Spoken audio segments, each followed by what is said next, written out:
Welcome to episode 5 of our Disney Couples Podcast. Can you believe it? It's episode 5 already?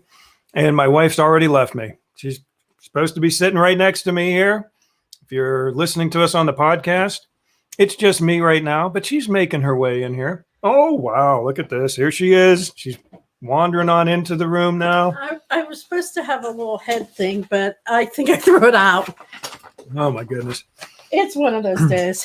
It is. And I'm actually still eating dinner. Just did a quick crossover from, oh my goodness, from our WDWpov live stream show that just finished up about 10 minutes ago and jumped over onto this. So here we are. And welcome to the show, my wife, Patty. How are you? My wife, Patty. Is that how you address me? That's okay. Kelly, nice Why to see are you always alone? Because he locks me in a tower. Okay, so for those let me try to speak words. Speak words, yes. For those of you who, thank you, Kelly. Kelly says purple looks good on me. I have Rapunzel purple. I don't have my hair braided. But why don't we start at the beginning and then we'll start. Welcome to the WDWpov Disney Couples. Wait. We've never discussed who starts and who finishes. And you just assume you get to always start. Okay, go for it. It's all you. Welcome to the WDWpov Disney Couples Podcast. Tonight, I am sitting here with my husband, Jeff Moliterno. Will you stop it? I am Patty Moliterno, and we are the Moliternos. That's, I think, what we are, yes. That's what we are. And this is the Disney Couples Podcast, which you've already said.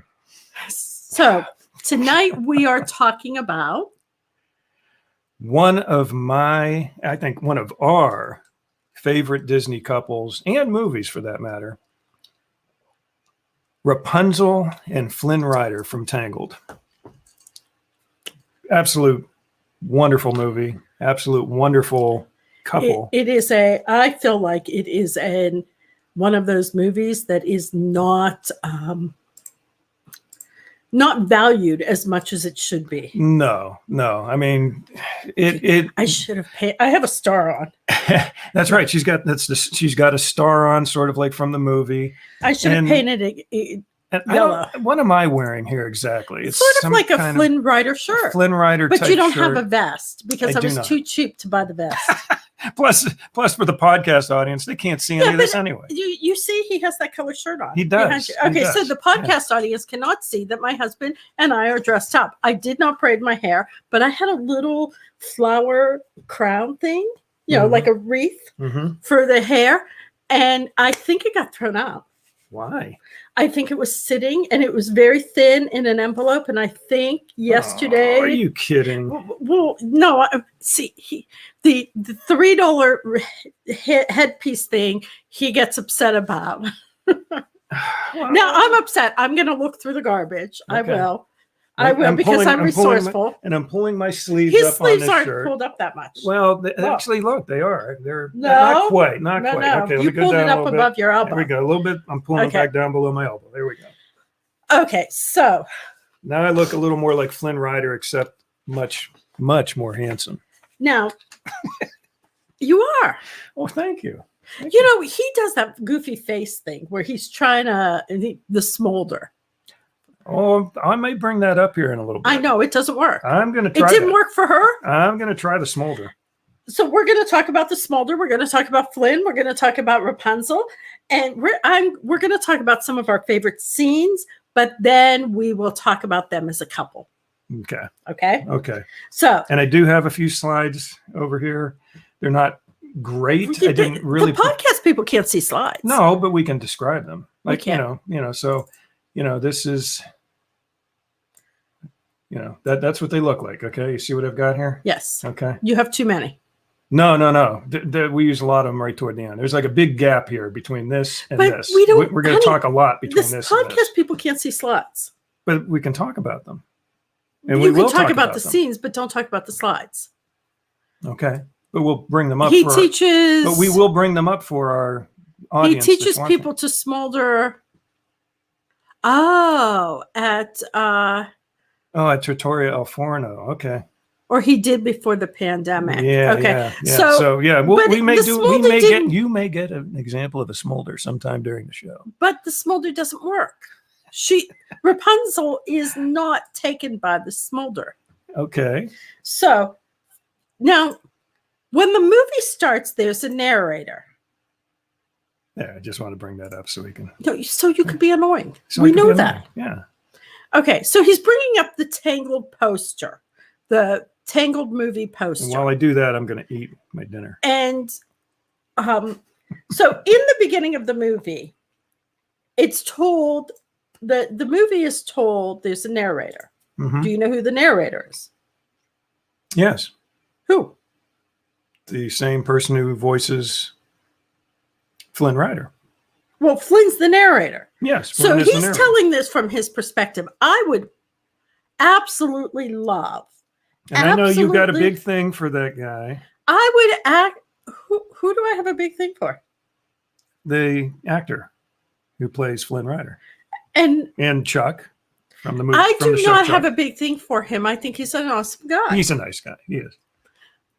So Flynn Rider is the narrator, but I would love to see a Rapunzel told from a Tangled. No, you're not going to do a Tangled 2, are you? No, but told from her perspective, Okay. because it's not told from her perspective. Okay. Okay, so his real name is Eugene Fitzherbert. Mm-hmm. Yes, Eugene Fitzherbert. Yes, Eugene Fitzherbert. Fitzherbert. Get it Okay, right. so Fitzherbert. let's talk about some of Flynn's character traits or lack of. Okay. Okay. Let's talk about some of them. Go ahead. Okay, well, we could talk about hers. We can do it We either could way. talk. I can We jump could talk about. in. I was going to bring up, let's talk Rapunzel early, Flynn early on, and then, what things changed, which we'll be getting to. I asked you for 3-4 slides. So, So, okay. I could go with Flynn. You want me to go with this one? I'll go with Flynn. We go with Flynn. I could do that. I could play a little. Okay, go ahead. Start talking about him. So Flynn is sarcastic. Mm-hmm. He is confident. He thinks he's charming. Now, I say he thinks he's charming. Most people would say he's charming, but He's not Prince Charming. No, he's really not charming. He's overly confident, and his overconfidence gets him in trouble. He's His overly overconfidence gets him in trouble. However, I think as we learn later, that's somewhat of an act that he puts on. He's protecting himself with that overconfidence. Do you think? I think so. When he crawls out of the pit Mm-hmm. and he steals the bag that has the two thugs. Are they? Do they even have names? Yeah, I can't remember the term right now. I know that they're such and such brothers. I have to look it up. Yes, Flynn's real name, or Flynn's real name is Eugene. But Flynn in the show, his real name is Eugene Fitzherbert. Mm-hmm. But the actor who plays him is Zachary Levi. Zachary Levi. Mm-hmm. And so you think he's overconfident and it gets him in trouble. so he gets the thugs to help him get out of the pit, Mhm. and while he's getting out, he steals the satchel with the crown in it, and then because of his smudgeness, we've been joking around about that word. He's smug before the smug. He's smug, and his. Then the horse starts tracking him, and Well, and I think also at the beginning of the show, like I said, I think he's doing it as a mask. His overconfidence is an act to help protect him. That's what I think. Okay. But I think part of the thing at the beginning of the show is that Flynn pretty much, he uses the thugs, but he's not really working with them. He's still basically doing things on his own. He's lying, cheating, and stealing. He wants to be a loner, but he wants to be a loner, basically. He's lying, cheating, and stealing on his own. And he's arrogant. He really is arrogant. And he thinks that Smolder is cute. Now, what I'm thinking is it had to have worked for him at some time in the past. Let's try it. They can't see you. So apparently, I bet. No, it's not going to work. I'm trying to do the Smolder for it's you not gonna people work. Listening on the podcast. No, it doesn't work. And it doesn't work with Rapunzel. I'm having a bad day.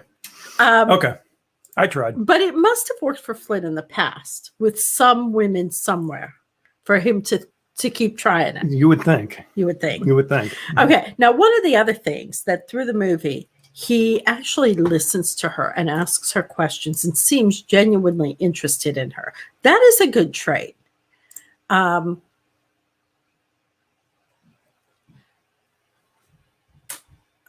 is a. Apparently, my your Smolder. I thought maybe she thought you were sick. Apparently, Mary thinks I was sick as I was trying to do a Smolder. You look like maybe you need to go to the bathroom or something. Could be constipated. And my eyebrows aren't going up like a lot. There we go. How about this? No. Okay. And clearly we see a transformation in him. As he falls in love with her, he begins to change. Mm-hmm. Okay. Now, you want to talk about Rapunzel's traits? Do I? Do you know her traits? I thought you had all this written down. Well, I have it written down because I was the one who wrote it down. I know you did. So I was expecting you to talk, describe them. So Rapunzel, first of all, she never breaks a promise. No, she doesn't, which is very admirable. When I make a promise, I never break a promise. That's right. She's very childlike, though. And I'm wondering if she's childlike because she's been locked away in a tower. Well, plus she's just turning 18. So she is somewhat of a child still. And she's very trusting. Mm-hmm. She's clever. Yes, she is. Okay, so I'm assuming that nobody's ever climbed the tower before.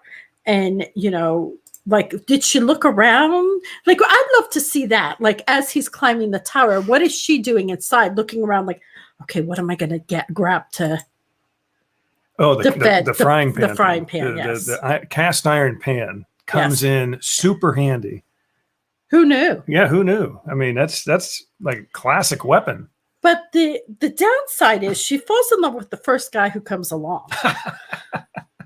This is true. This is true. She hasn't ever met another guy before. Although at first, I mean, she's like in control. She's in charge. He doesn't have much of a choice. Where did she learn how to tie things up with her hair? I mean, she used it to wrap around things when she would, throw her hair over for Mother Gothel to come back to the tower. And, okay, you're in the tower for 18 years. You're going to find things to do to entertain and have some fun. And okay. And if you got that much hair, you got to find something to do with it. I only wish my hair would grow, even down to here, down to I don't know, longer than it is. My hair will not grow, and when it does grow, it just looks crappy. So Smolder just isn't going to work for me. Is that what you're saying? Okay, I'm going to keep trying. So now we know about Flynn and Rapunzel. How about we talk about? Do you have a favorite scene? I'm going to say one of my favorite scenes that makes me cry. So today I watched two movies. The first movie that I watched. I know the first one. The first movie that I watched, it's a pre-screening. It's for a movie. It's a Christian movie. I don't even know that I can say the name of it yet. It's for a Christian movie that comes out in September. I probably could say the name, but I'm not going to. Yeah, you can't review but you're. No, so I'm not supposed to talk about it. So I'm not talking about it. But it's for a movie that's coming out next month. And I cried. And I cried. And then I cried a little more. I'm watching Tangled, and I've watched Tangled a lot of times. Now, I think some of the times I've cried and other times I haven't. Today I cried.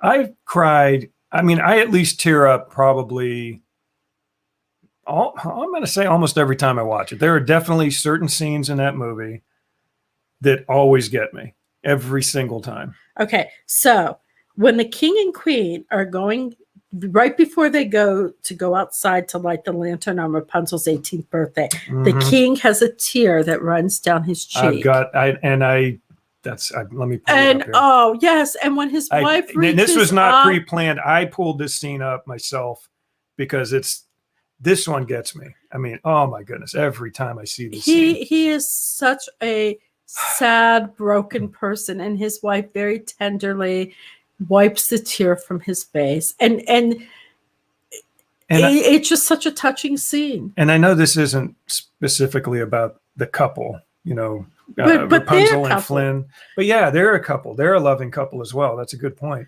And this scene, and I always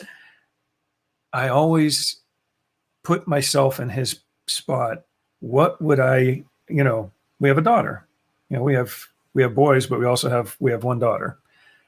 And I just sit there and think, man, what thoughts, what despair is going through this guy right now? It's been almost 18 years.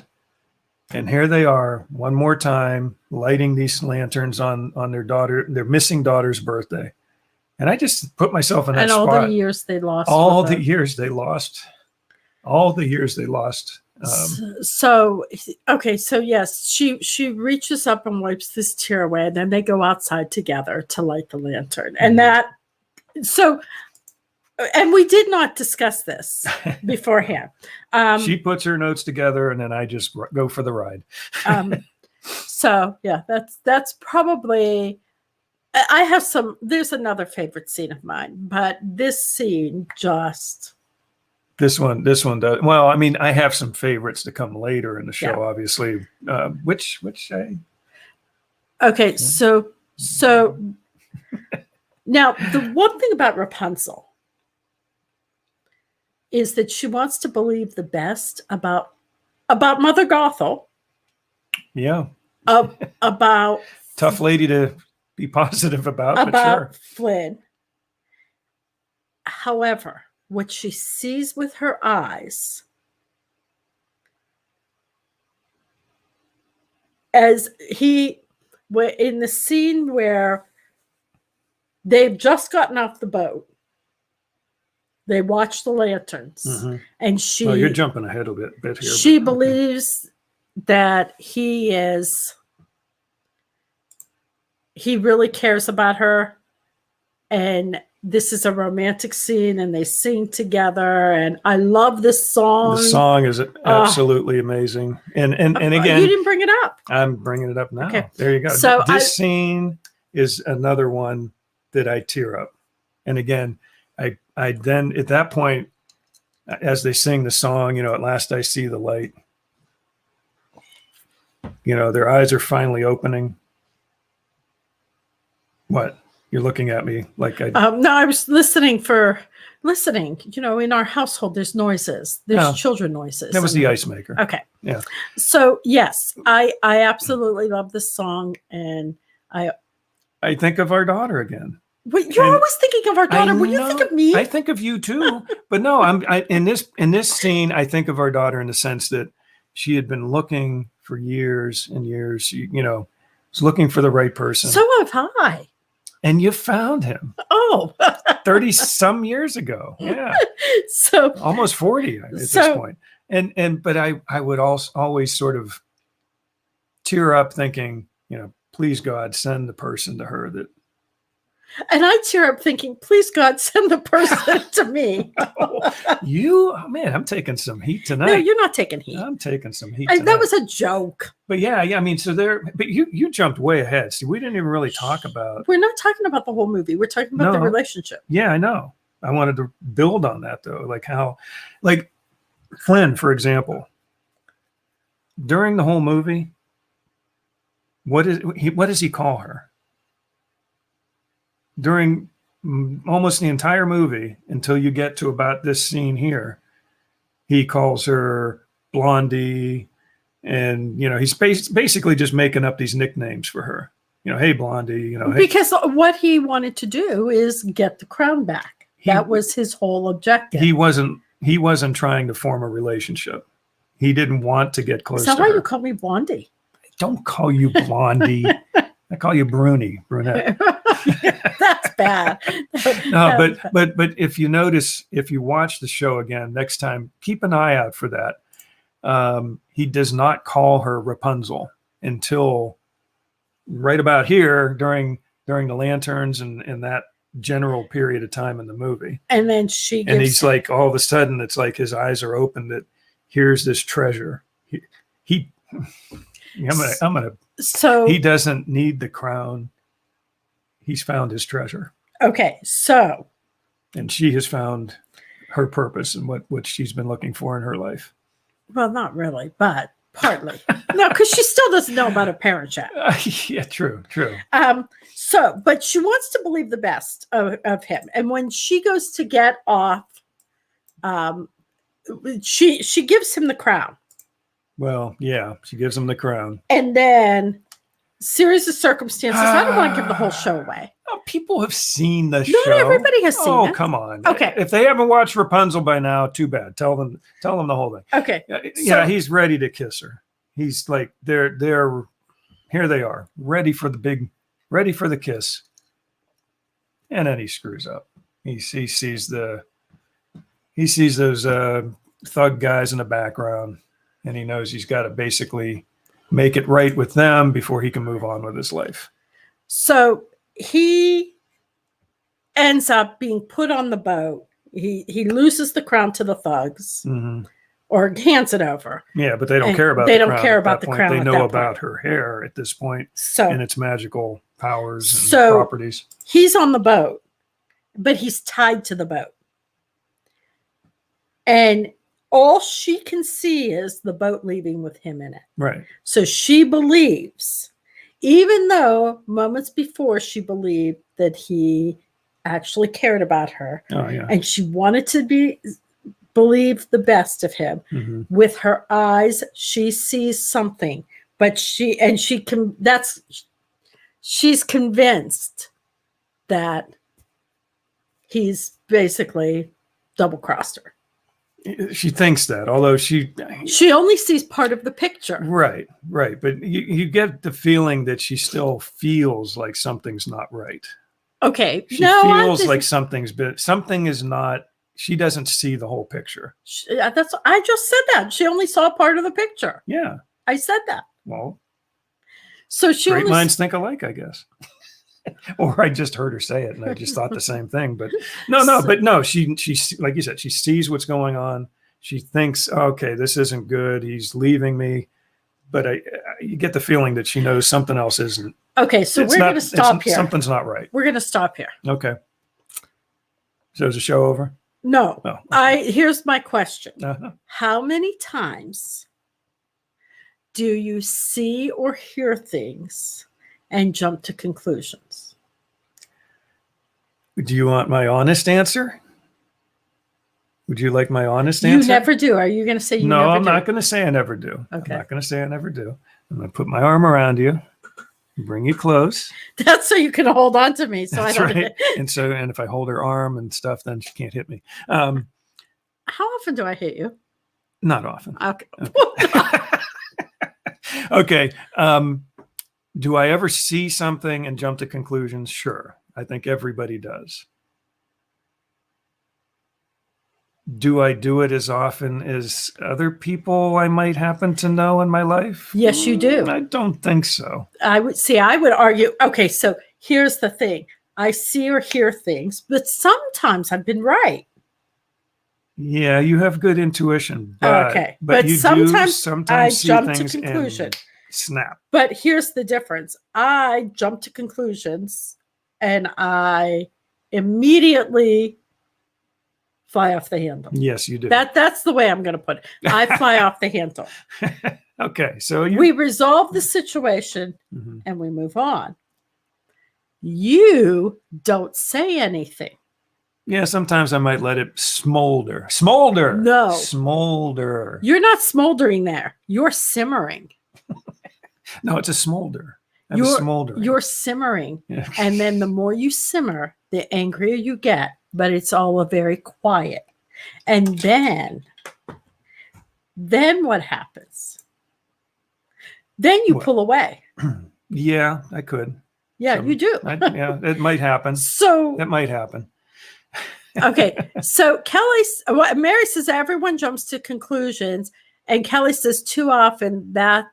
That's how often I jump to conclusions. Yeah. So Too often. Yeah. How often does it happen? Too often. and the thing is, what struck me with this is she saw what she saw with her eyes is he was leaving, Mm-hmm.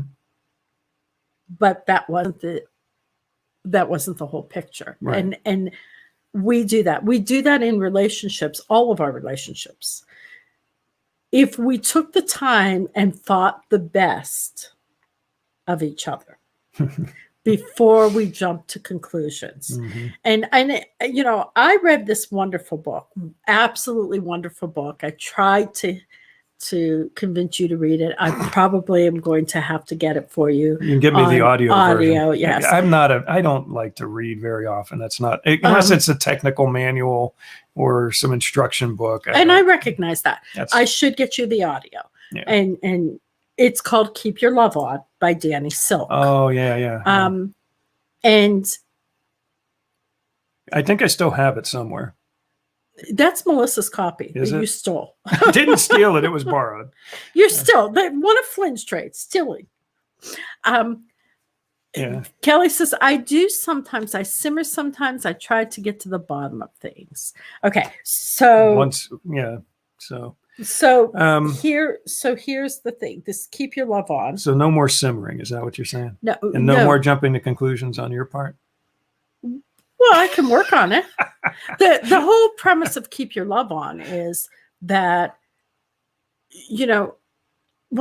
if we look at the love is patient, love is kind, what else does it say about in 1 Corinthians? I should have that memorized. We all should.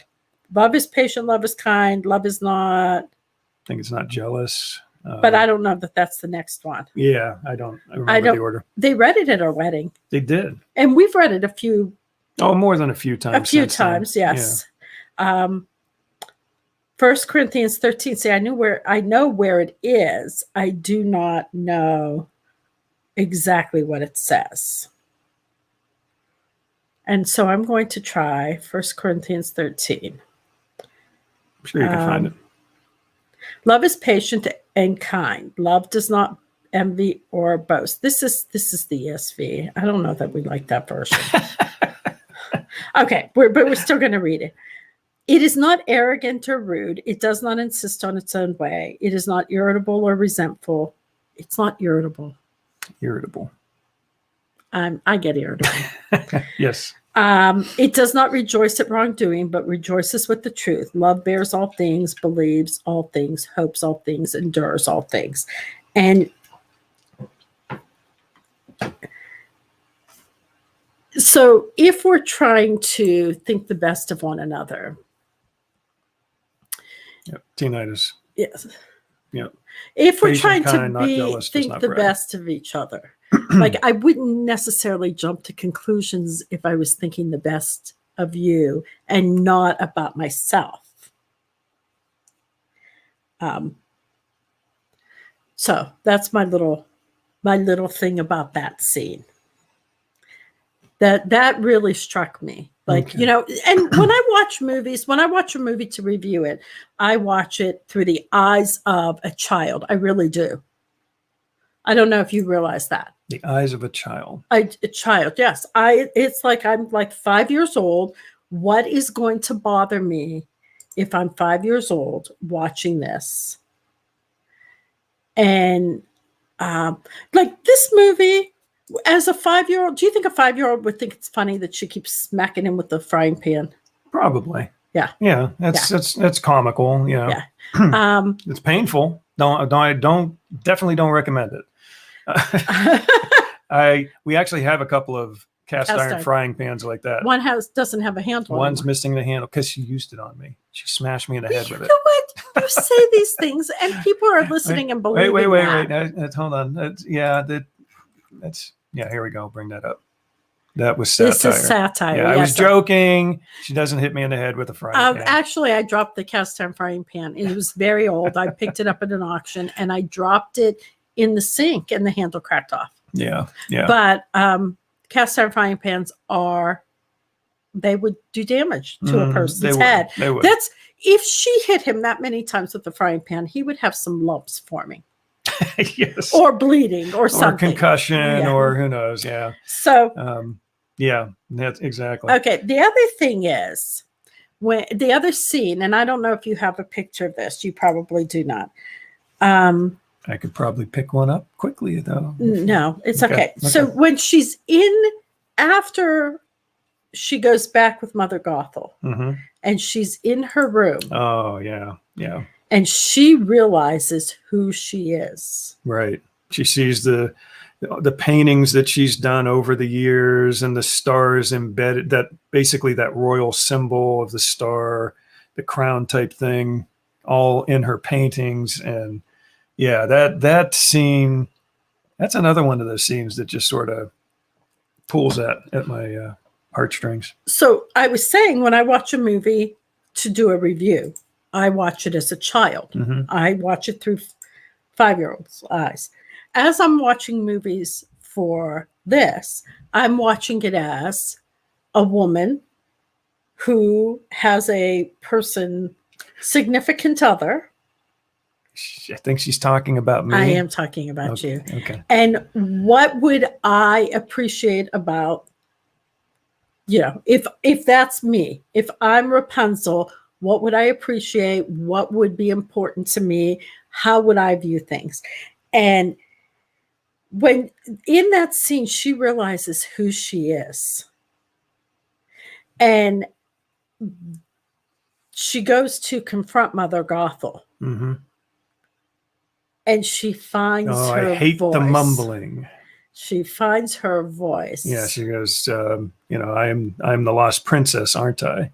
Yeah. And then, and she says, I'm the lost princess, aren't I, Mother? And then she says something like, or should I even call you that? Because she realizes she's not her mother. Okay, so this is the moment she realizes she's the daughter of the king. That's nice. And to me, this is a very, we should all have those moments. Not that you're the daughter of the king, you're the son of the king. Right. But, when you talk about we are children of the king.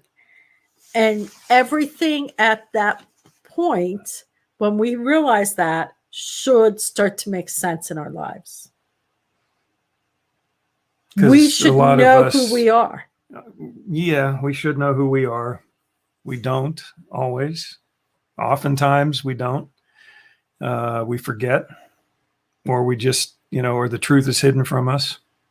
So Psalm 45:13 says, the king's daughter is all glorious within. And I thought that was a nice verse. But so I just thought that was a perfect symbolism of, her eyes open and I liked that scene. That's interesting. I didn't really look at it in that perspective exactly, but I get that. That makes sense. Okay, so what about I know what scenes you love. I'm assuming I know what scenes you love. After he gets stabbed and he's dying. Okay. Is that where we're going? Well, I thought we were going to sort of talk roughly about, because we've talked about this on previous shows, because we've talked about Rapunzel and Flynn Rider, aka, Eugene Fitzherbert, who she actually likes even better than Flynn Rider. But we talked about the sacrifices they made as far as a relationship, as far as what they basically were giving up for each other. Is that what you were thinking that I was thinking of? Or yeah, okay. So now, do you have that where she's there and she's, she says to Mother Gothel that she's going to. Yeah, that's right here, basically. So this is where Mother Gothel has her in chains. She's fighting her. She's basically saying, I'll fight you, every hour of every minute of every day or whatever, or something like that. But then she realizes Flynn is dying. And this is basically the scene here where, she's telling Mother Gothel, but if you let me heal him, I'll go with you, and I'll do whatever you want. I won't fight you. I'll, stay with you forever. And she makes a promise. And we already know from earlier in the show, and she makes a promise. Mm-hmm. She keeps it. And so here she is sacrificing her life, sacrificing her existence, basically, to try and save Flynn. And, it's a tough scene. It's a tough scene for me when I see that. But Flynn is in the background, pretty much begging her, no, don't, you're going to die. This will, you'll die if you do this. Don't, he doesn't want her to heal him. And she says, you'll die if I don't. And you'll die if I don't. So they're basically both in a situation where they're trying to help each other. And she says, I can't let you die. And yeah. So and then, okay, so then he cuts her hair off. She gets close to him. She's about to use her magic hair to heal him. And he basically just has a piece of glass from the shattered mirror and cuts her hair off. So here's my question. He was sacrificing himself knowing he's going to die. But here's my question. To save her. Why didn't he let her heal him and then cut her hair off? Because she made a promise. And she always keeps her promise. Yeah, but without her hair. He didn't know what was going to happen exactly to Gothel. He just knew that she'd have to, Okay. I mean, and plus, again, you're getting into a situation there where, okay, yeah, he gets healed. He cuts her hair, sort of double-crossing, conniving.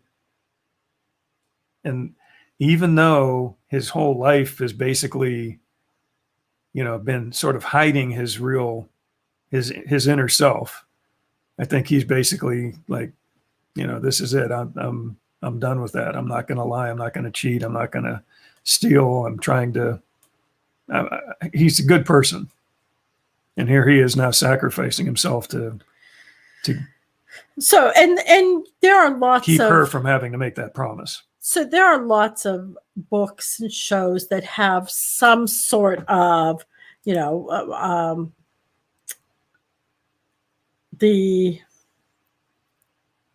don't know why I can't think of it. The one where she cuts her hair to buy him a watch fob. Oh yeah, and he sells his watch to buy her combs for her hair. Yeah. I know it's something about the gift or something. No. I can't. Why can't I remember that one? Somebody can help us out with that one, maybe. So I mean, this is a take on this, but I mean, much more serious. Yes. Yeah, much more serious. And so that happens. He cuts her hair, and this is another of those. I can talk about it, and I can talk about it without tearing up. You tend to. I was close. I said the something gift about of the Magi. gift. I said something about the gift. You. The she gift told of the me no. I knew you'd come through for me, Mary. Or T9, actually. I'm sorry, T9. I'm like, my eyes are tearing up here. I'm sorry. I don't tear up like talking about it or this scene pictures. gets me. This scene gets me because not only is she's at this point now where she knows he's going to die. He knows he's going to die. And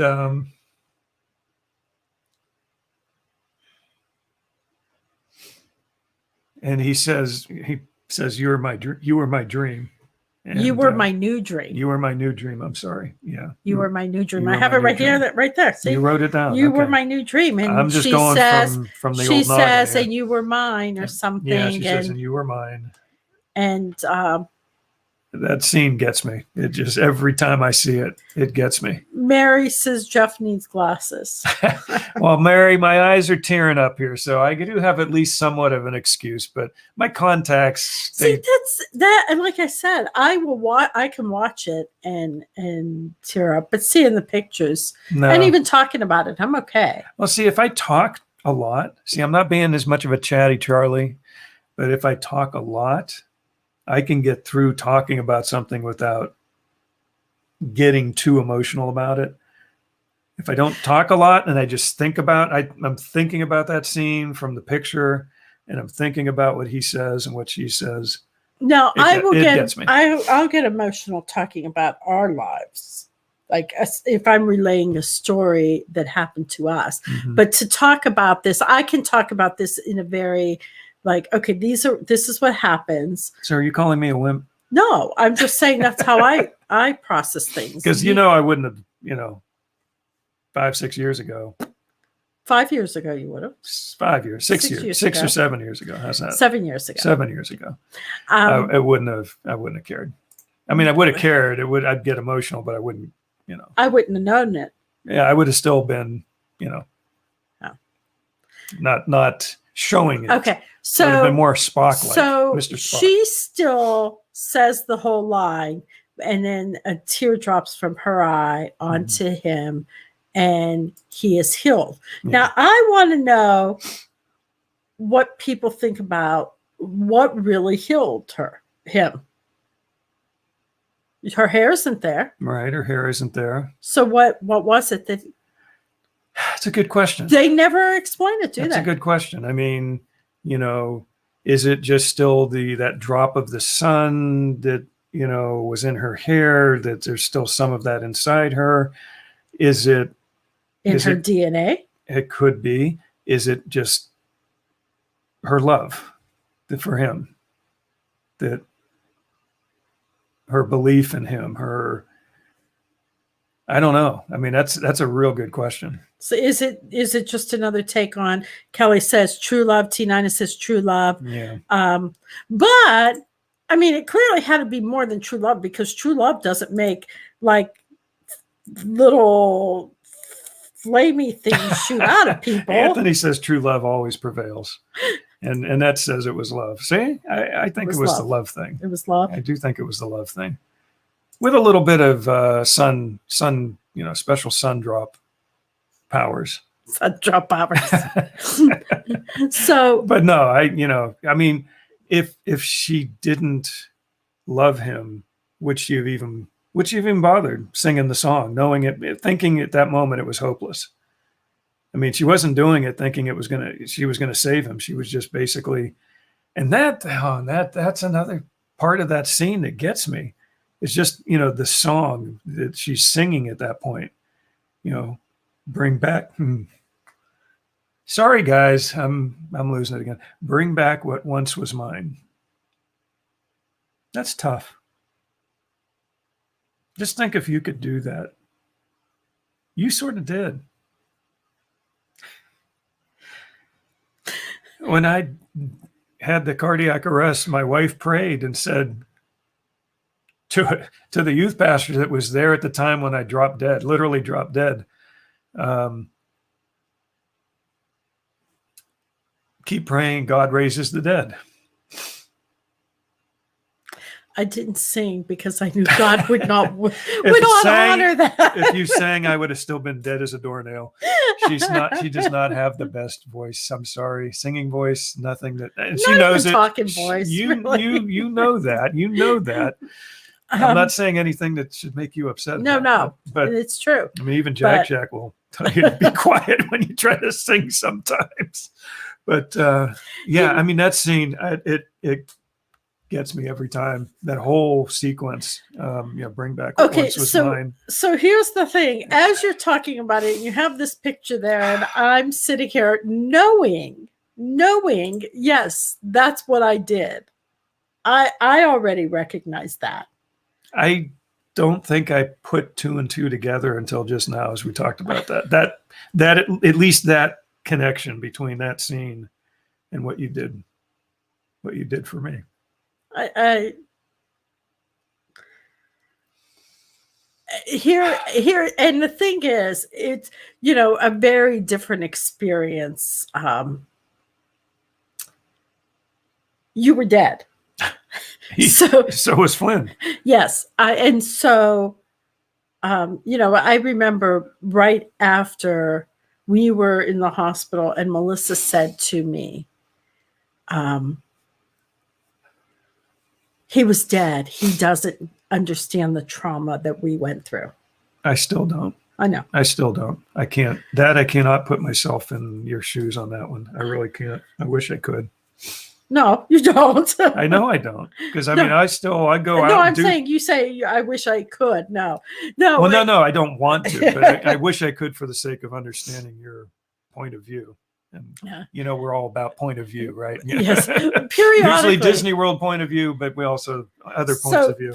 Periodically, Jeff will say, what? Well, it was less than 6 weeks later, or 6 or 8 weeks later, and the doctor cleared you, and you wanted to play the last couple games of baseball. Yeah, I was ready I wanted to finish. I missed the entire softball season on the church team, and the doctor did. He cleared me. There was still about 2 weeks left in the season, and I was ready to play. I was ready to go out there and play. In hindsight, I think the reason why I didn't get to is because maybe you or I didn't say anything. The youth pastor coach at the time had sort of made a decision on their own. They kept forgetting to tell me, I didn't have a schedule at the time. I think they kept forgetting to tell me when the next game was, trying to make sure I didn't get to finish the season out. But I was ready. I was ready to do it. But I know in your view and in his view, I mean, and even today, sometimes I will go somewhere. I'll go to the grocery store. She'll hear an ambulance or a siren or something and wonder, is that going to pick me up at the grocery store? I know. I don't think that way. I don't think whenever I'm off on my own that you're sitting there worried about it. I don't all the time, but obviously in the beginning it was much worse. I remember the intern we had stay with us when she said, "And you wanted to play softball again?" Oh, the 4-H intern that stayed with us for the summer. Yeah. Yeah. She was shocked that she stayed with us the next summer, right? Wasn't that summer? No, it wasn't that summer. No, it was the next summer. But she was trying to figure out, you wanted to play the rest of the softball season and you had cardiac arrest. No, but from my, she could see it from my standpoint. Yeah. And Kelly, sees that as well. Yeah. So that, from that standpoint, when I see that scene, I can clearly,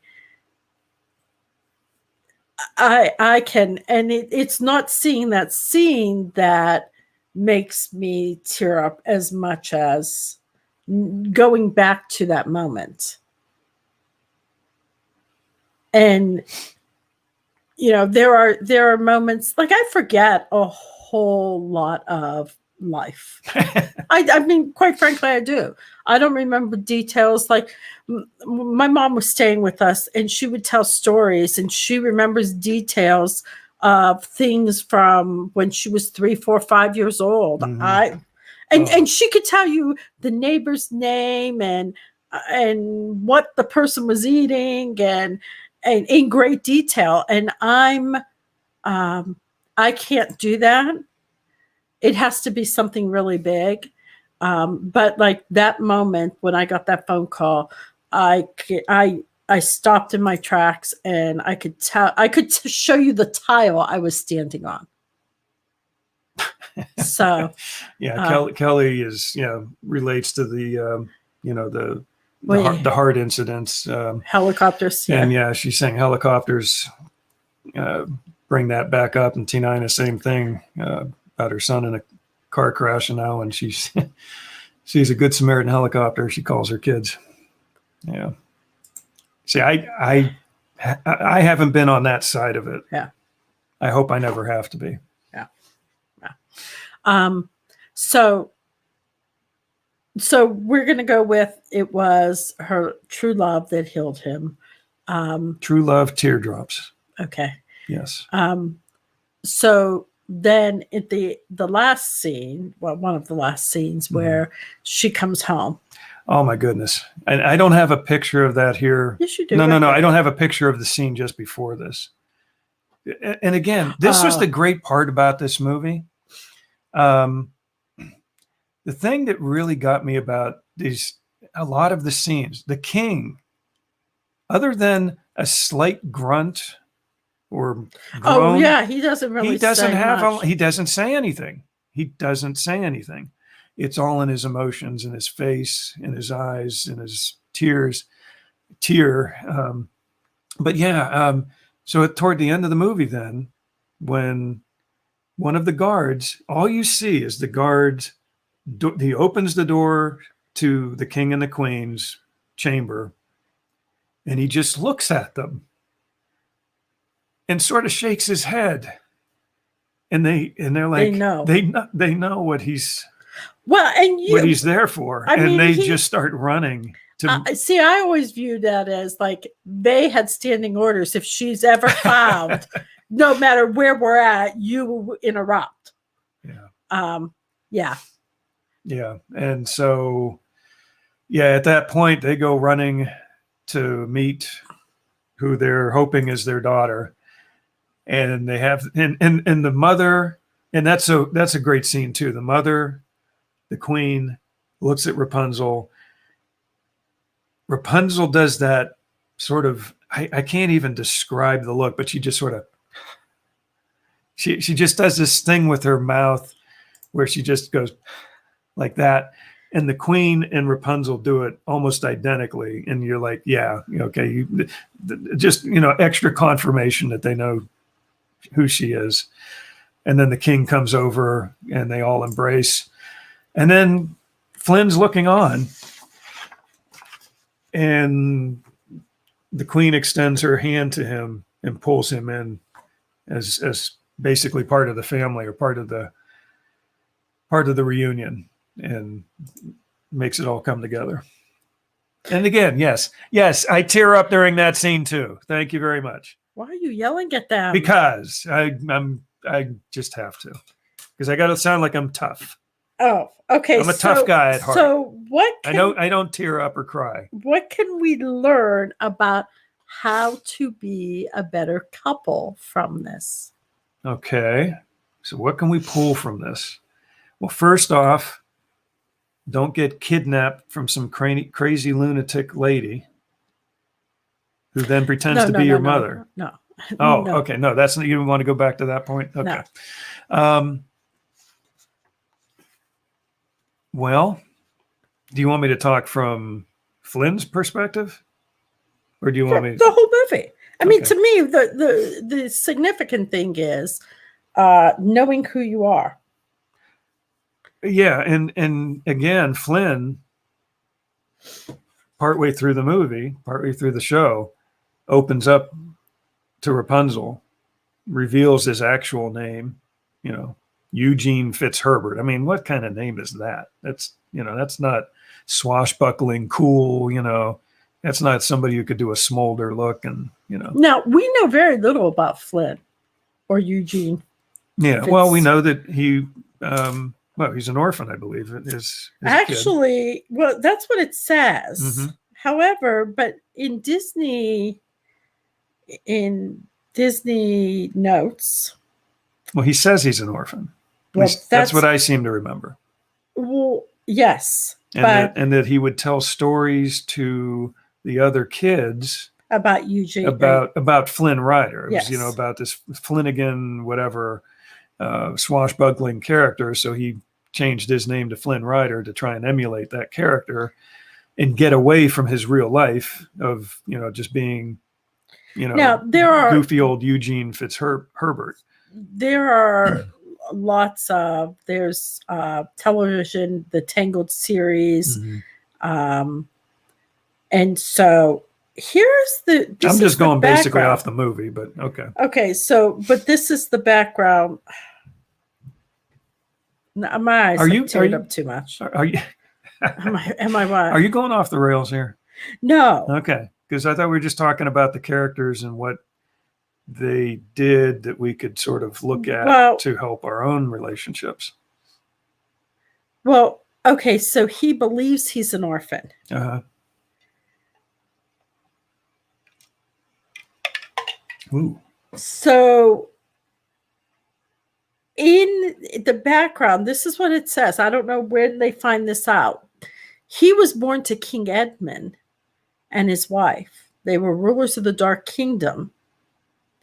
And during his infancy, the kingdom was corrupted, and the king ordered for a kingdom-wide evacuation to protect the subjects, including his son, who was escorted out of the kingdom by a servant woman and later placed in an orphanage. Okay, so he was, in his mind, he was an orphan. Yes, yeah. But he was the son of a king. Okay. So I thought that was interesting because I never knew that. And I don't know if that's in the series. It's probably in the cartoon series that they had, which I don't watch. So yeah, we'll have to watch that now.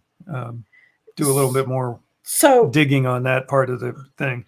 Yeah, I was just basically going off of the movie. And so, yeah, I mean, so he basically was sort of hiding from himself, hiding from his life to try and act like he was more important than he felt he was. He's wearing a mask, basically, not a physical mask, but he had a mask on to try and protect his inner being. So back to the relationship. Yeah. We can't have a strong relationship together if we don't have a strong relationship with God. Okay. Separately. Yeah. I'm using God, and, the king. Well, the Father. Yeah. Yeah. Yeah. I know. I picked up on that analogy. Okay. So. But yeah. And so we have to know who we are. But you have to know who you are, and you have to know who you are, but you also have to let that person be visible to others. You can't hide that. You can't hide who you are and get close with other people. Ooh, I see you getting ready to do it. Ooh. I was going to say, I think Jeff gets a gold star. Ding, ding, ding, ding. Okay. I think Jeff's learning. See, this thing is helping me out. Look at that. You've come so far. In 37 years. In 37 years, it's taken me to figure that out. But yeah, you can't, you need to open up, take risks with other people. I mean, they took a lot. I mean, and even physical risks they took during, the escape from the guards, going in the one scene with the, with that dam holding all that water back. And, here she is, she just like whips her hair out and, catches it on something, swings across, throws it back for him. He swings over, they're doing all these things. Yes, exactly. In that Monday night therapy session. Actually, Annette, if you want to know the truth, I'll let you in on it. Uh-oh. What you were supposed to, this is a completely side issue here, but you had apparently told Annette to ask you about some. No, to ask you. But she doesn't know what it is. About Final Jeopardy. It's your story. Final Jeopardy. I said that Jeffrey was born during Jeopardy. Yeah. Final Jeopardy. Yeah. And it's your story. I didn't tell the story because it's your story. Oh, okay. Well, I guess you could tell it another at the time. end or something.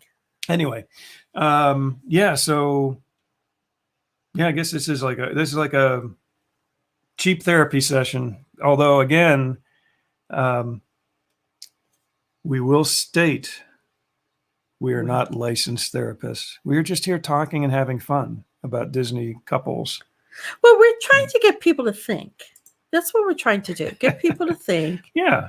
Well, I mean, seriously, though, even just tonight, a few things came together. I mean, I've seen the show time and time again, and a few things just sort of clicked as far as some other analogies I can use from the movie in our own lives. But yeah, they took risks together. They weren't at the beginning open with each other. They were both hiding things. She was hiding the crown. He was hiding who he was, basically. They were both still trying to, and they were more or less using each other to try and get something that they wanted. But during that process, ended up starting opening up with each other. That's probably not a really good basis for a relationship, though. No, it's not. It's not. They were more or less, she was trying to use him to get to see the lights, and he was trying to do what she needed him to do so that he could get the crown. That was their sole intent at the beginning of the movie. But as they got to know each other, as they went through some trials with each other, as they almost died with each other underwater in that little blocked in cave that they got stuck in temporarily. She had to open up pretty quickly about, hey, I've got magical hair that glows, which ended up saving them out of that particular scene. But then he had told her in that same little cavern, she said, I think she called him Flynn or something like that. And he said, no, it's Eugene Fitzherbert, as they talked briefly before being overtaken by the water.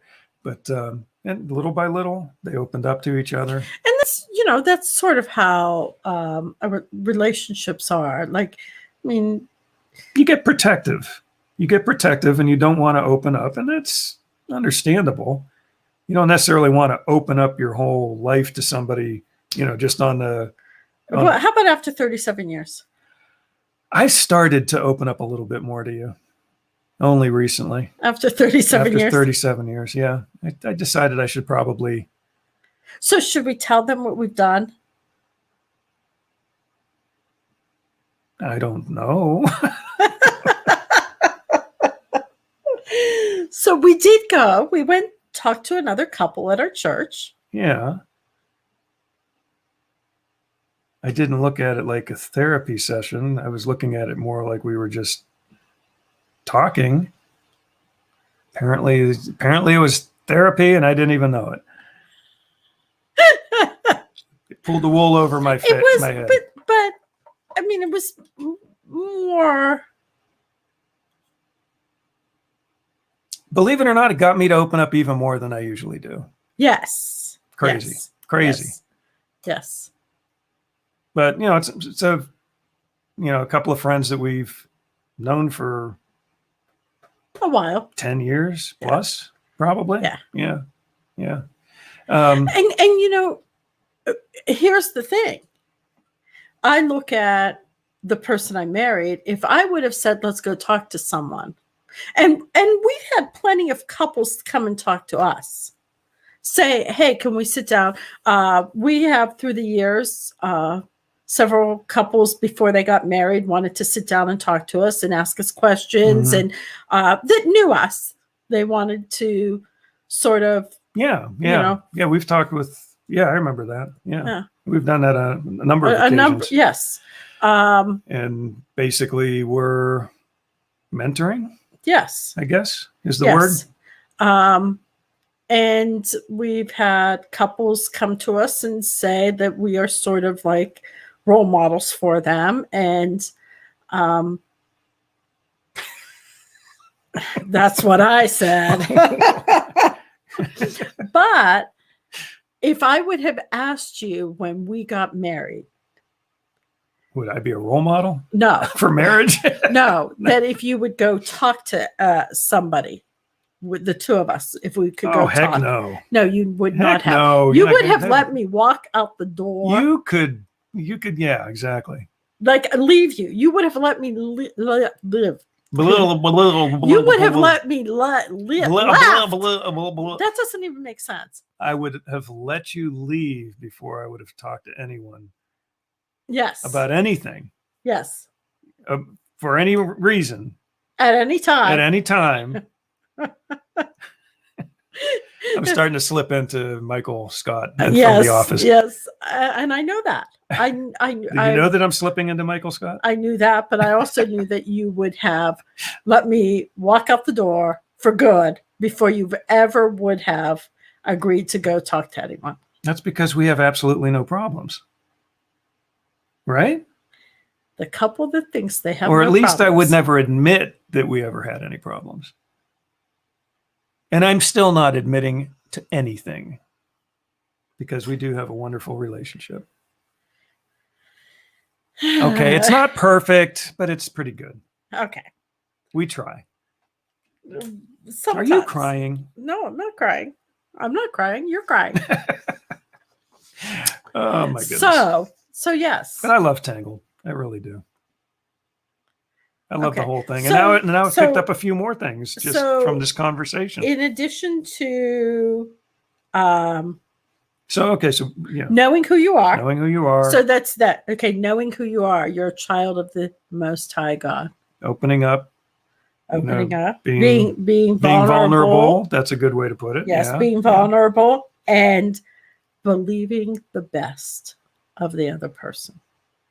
Yes, don't jump to conclusions, especially if you're jumping to them on the negative side of things.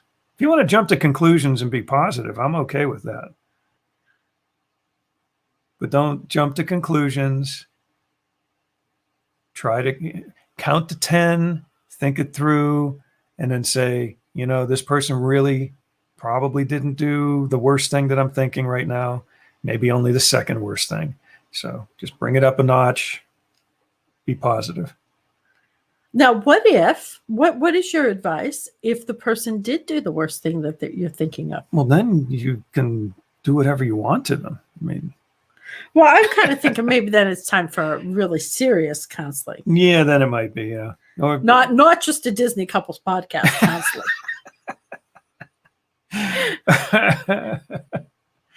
Oh my goodness. Was he open to you? Was I open to you? Is that what she's asking? I think that's what she's asking. And Annette agrees with something. I think she agrees with some of the things we just said. I'm not sure exactly what. So it's always tough because we get these comments 30 seconds later. Was he open to you? Are you talking about as far as counseling or? No, I think just probably as far as like when we first met, as we got to know each other more, after we got married. Is that what she meant? I don't know. No, absolutely not. Absolutely not? You were very surface open, like you are, like with most people.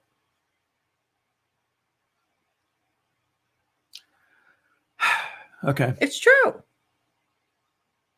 I mean, okay. I will tell here you, I am on a live stream. She agreed with Jeff. I don't know what I said. Okay, so listen. No. Thank you. Can I say this? Can I say this for real? But no, here I am on a live stream. You're being very vulnerable today. Being very vulnerable to today, but not every day. A lot of days. Okay, but and the Jeff 7 years ago was not. Oh heck yeah! I was a lot more. Okay. I was a lot more. What's the word I'm looking for? I kept a lot more things internalized. But when we were married, I could tell you the first time I saw you cry. Really? It was in our last house. We were Mhm. sitting on the couch, Mhm. and you shared with me about when your dad died. You had talked about your dad dying, but you had never really shared a whole lot. No. Okay, she's saying not counseling, but was No, able he to did communicate not. my Feelings. Okay, so I've been playing with this. I don't know why it's here. Don't you dare. I've been playing with this. It's a skewer. Skewer. It's a wooden skewer with a very pointy end on it. So there were moments in our marriage that I thought, I am just going to poke him to see if he A, bleeds, or B, reacts. Because I called him Mr. Spock. I was Mr. Spock for a long time. Star Trek, Mr. Spock. Show no emotion. Show no emotions, Yes. ever. I am in control of my emotions, all that good stuff. Yes. Yeah. So no, he did not communicate his feelings to me. He said he loved me. So the first time I saw him cry was, it was not the birth of any of our children. Jeffrey, David, Melissa, no, you did not. Okay. It wasn't at our wedding. No.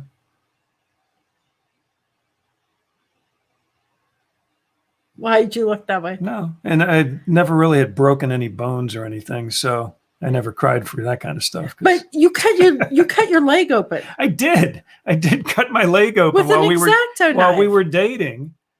We were engaged at the time. Yeah.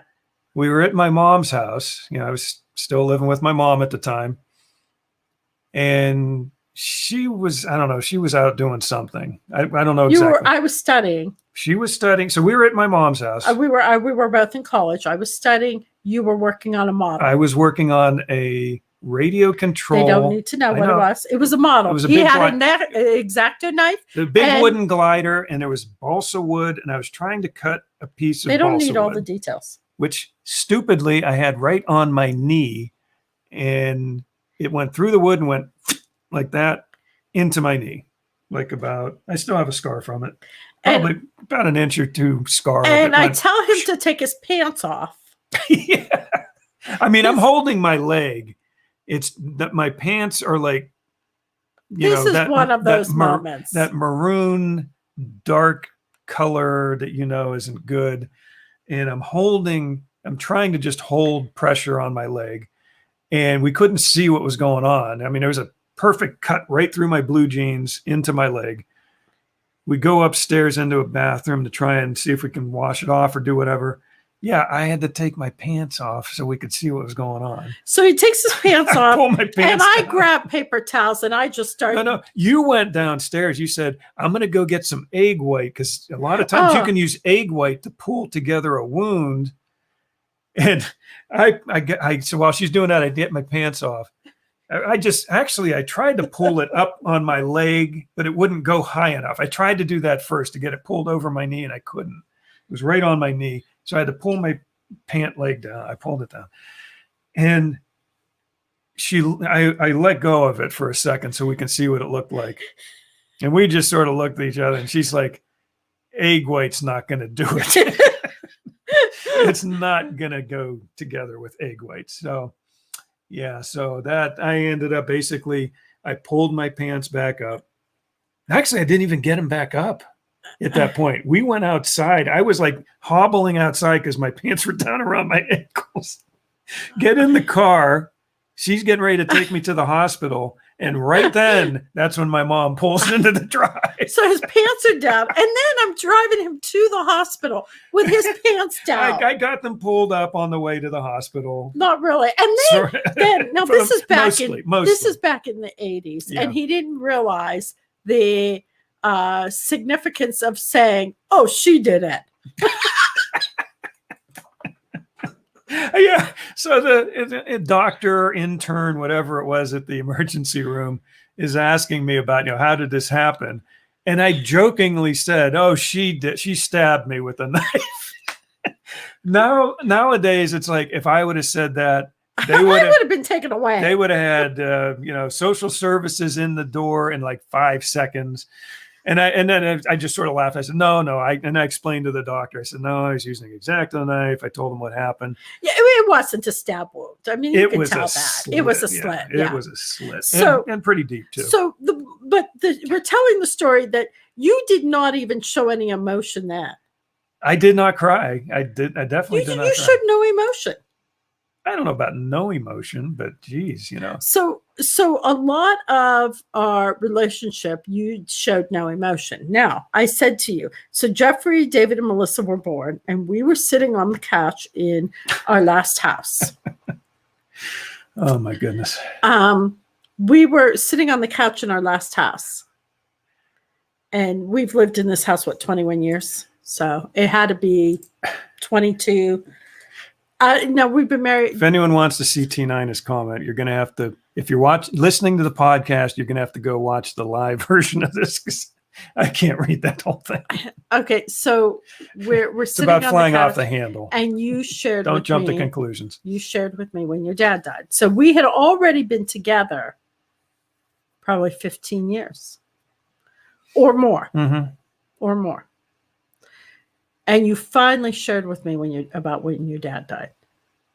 And we probably had talked about it before, but not in any detail. No. I knew that. Please put that skewer down. She's threatening me with a wooden skewer. Will you quit saying that? You make it sound like I'm always threatening you. Okay, so. That and the frying pan. So you joke around about that.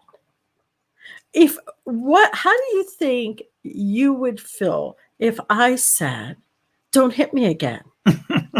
Like our son used to do, joking around. No, but if I said that, you would think. Please don't lock me in the closet again.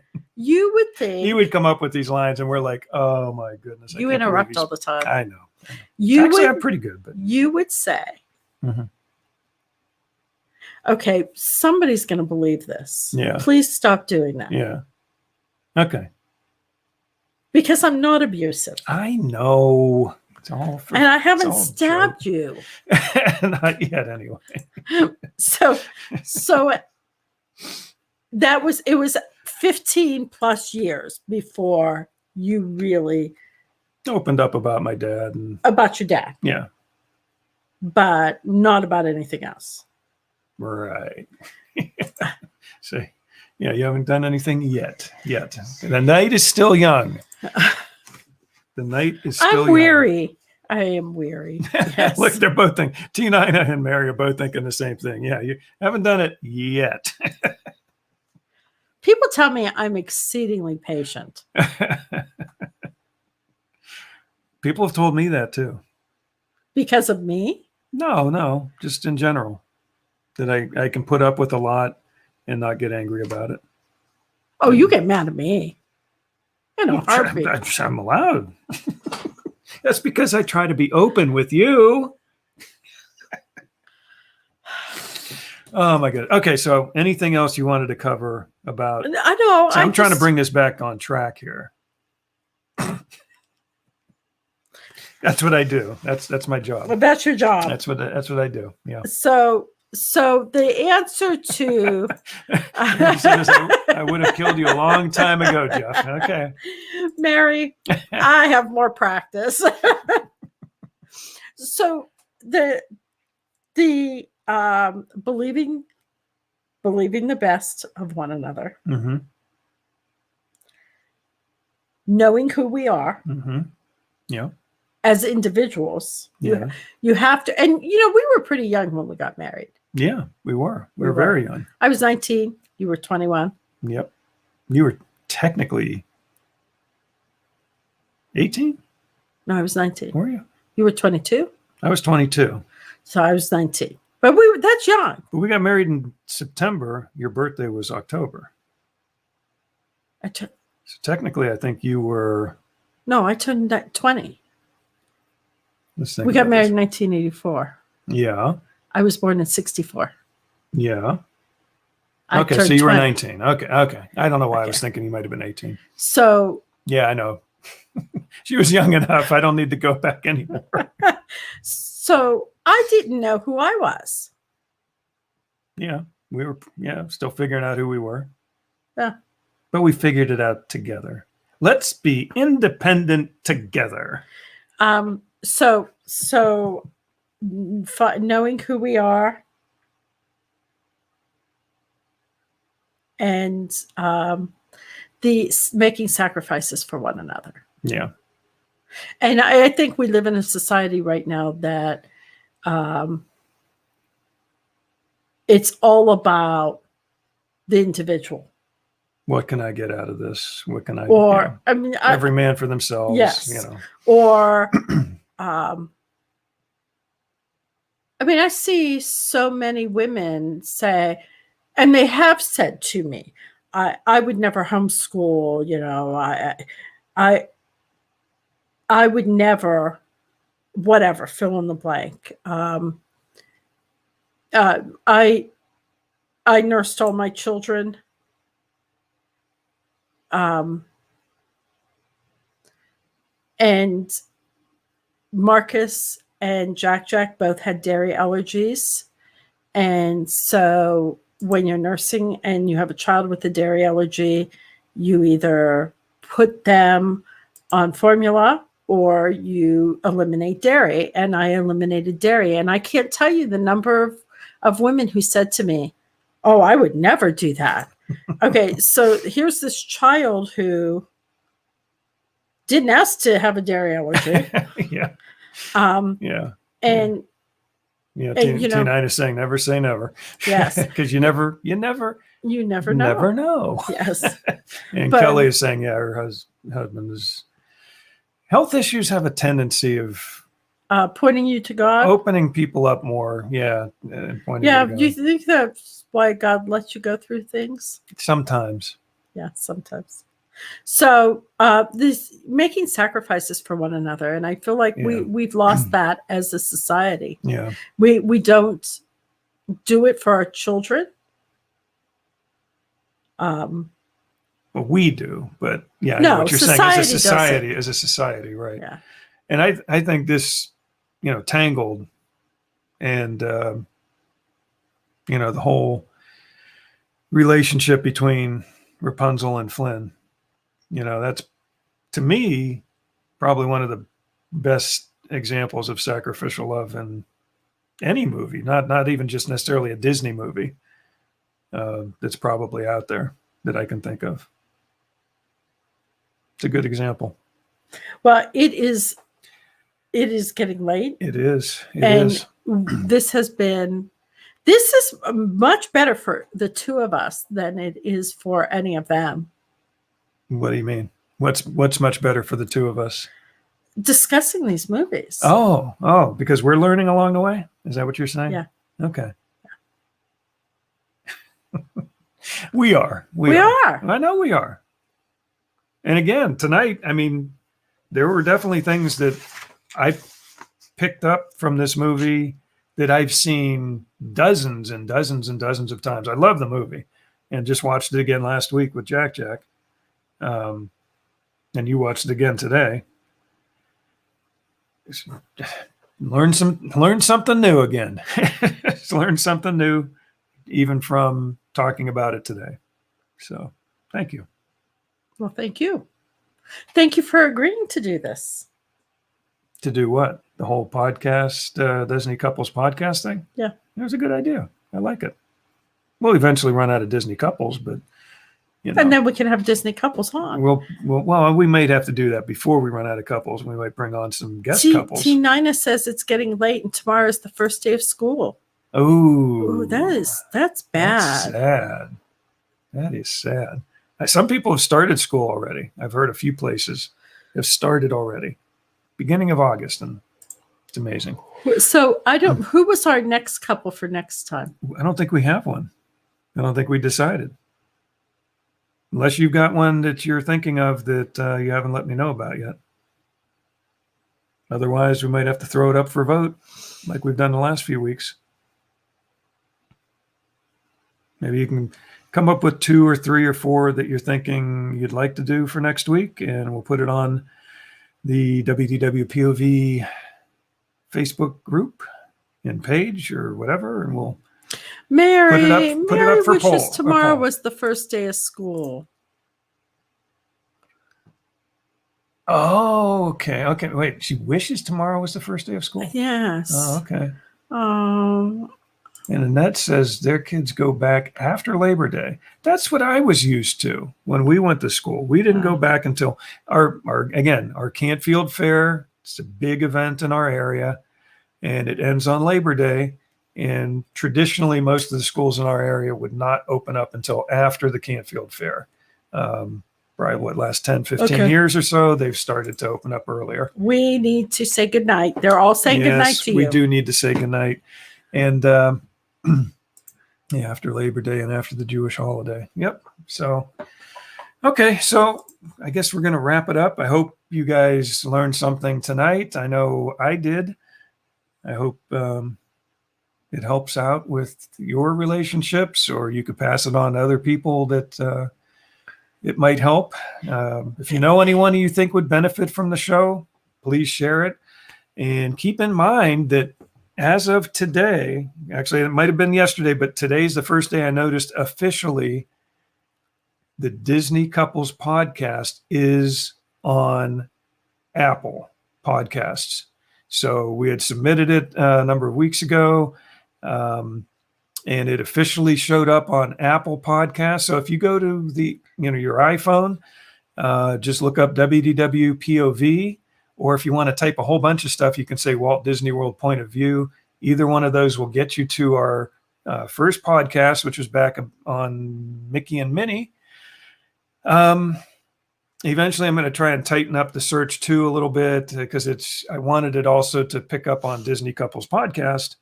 It finds it, but it's way down on the list. So for now, just look for WDWpov, and it should come up right at the top of the list. So that was sort of a fun thing to be able to see our actual thing on an official Apple Podcast thing. So once it goes on Apple, other channels, other podcast groups apparently pick up from Apple. So it should start showing up elsewhere. But anyway, again, thanks for watching. Thanks for listening. And we will see you next week. And I guess I have to say, see you real soon. Is that what I'm supposed to do? Good night, everybody. Good night. See you real soon.